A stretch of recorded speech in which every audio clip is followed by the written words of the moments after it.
Hey guys, it's April, Crafting with April. Today's ornament is going to be quick, easy, in 5 minutes. How good is that?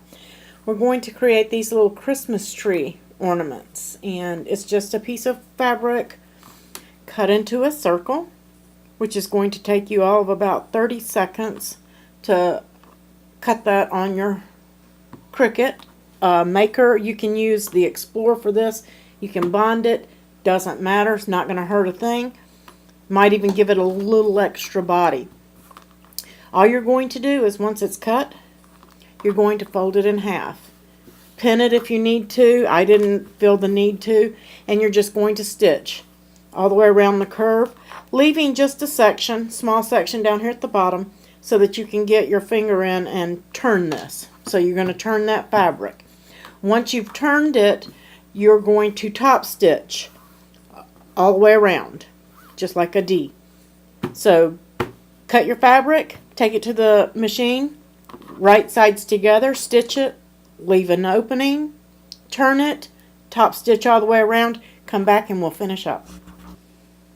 Hey guys, I'm back and I'm turning my fabric.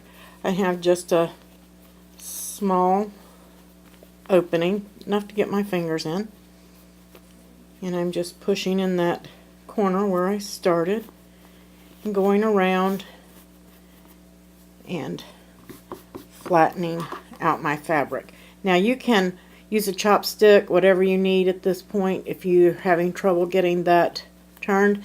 And if you want to clip your curves, you can. I didn't find that it really mattered on this, but you just want to push that seam out. And then when you get here at this opening where you turned it, just in case some of you don't know, you're just going to tuck that in the same seam allowance that you had sewing the rest of it. And when you top stitch, you're going to catch that edge and close it. Okay? And I just wanted to come back and tell you guys that before I did mine. And now I'm going to top stitch about 1/4 inch from the edge. Okay guys, I'm back and I just snipped off all my threads. This next part is pretty easy. You're going to, and it may be a little puffy, and that's fine. You want it to stick up a little bit and curve. That's what's going to give you this little bit of puffiness here. If it's laying completely flat, if you want it to do that, that's perfectly fine. But I wanted mine to be a little puffy.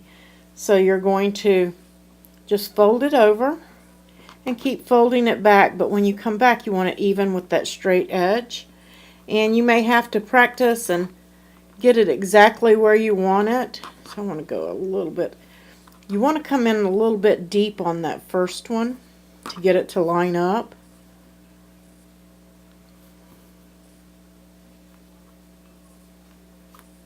Giving it that curve at each point.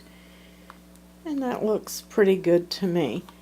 And if you go narrower, you're going to get more turns. Let me just show you.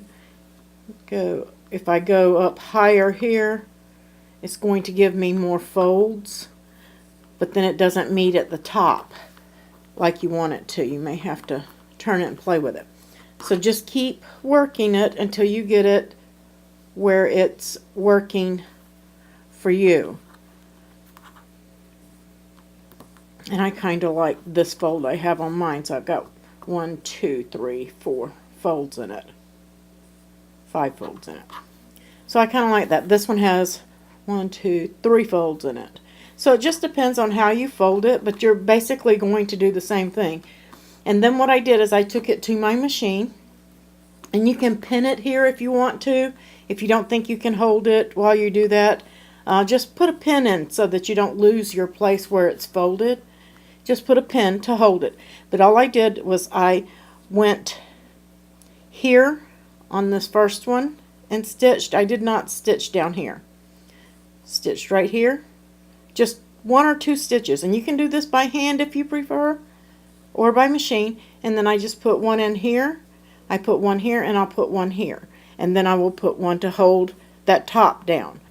Okay guys, I'm back, and just so I can show you what I meant, you can see I just did 2 to 3 stitches in each point where I thought it needed to be held down. I stitched here to hold this top corner down. I stitched here. I did not stitch here. Then I stitched it here and then here. So it's kind of like zigzag opposite, and then also do the top corner to hold it down. And then that really completes the ornament, other than doing your bow and your hanger. And I stitched mine on with the machine. I made it easy on myself. You're just going to need 2 lengths of ribbon, whatever length that you feel. I think this one's about 13 inches long. And all I'm doing is tying a knot in the top so I can have some trimming room.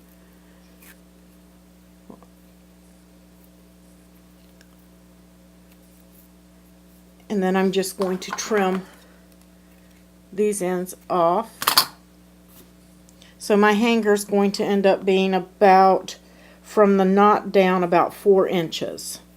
So I've got about 4 inches right here from the knot down. And then I'm going to take this to the machine, and I'm just going to put it on just like this, and I'm going to stitch it down. You can do it on the front, you can do it on the back, totally up to you, doesn't matter. But I stitch mine on the front for a guide. Then I take my other piece of ribbon, and this one is, I don't know, 20 inches. Because of the way I tie my bow, I need extra. And I just loop it around both fingers. So I've got 2 loops. I take those 2 loops and I tie that half knot. That's all I do. And then I adjust.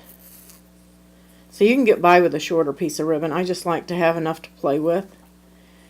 And I kind of like that bow, so I'm going to stitch down my hanger right here, just on the tip, 2 or 3 stitches, or back stitch over it once. Then I'm going to put my bow in there, and I'm going to back stitch over it. Now make sure you have your bow and it looks just like you want it to look, because once you stitch it down, there's not going to be any adjusting it. So go stitch your bow, and I'll meet you. Okay guys, I'm back, and I'm just trimming up the threads from stitching on my bow. And I did not change out my thread color to put this bow on. I don't think it'll be that noticeable that I used green thread when it's hanging on the tree. But that completes that ornament, and it's going to look gorgeous on your tree or as a tag for gift giving, anything that you want to do with that. I hope that you found this tutorial helpful and that you can make some pretty ornaments from that.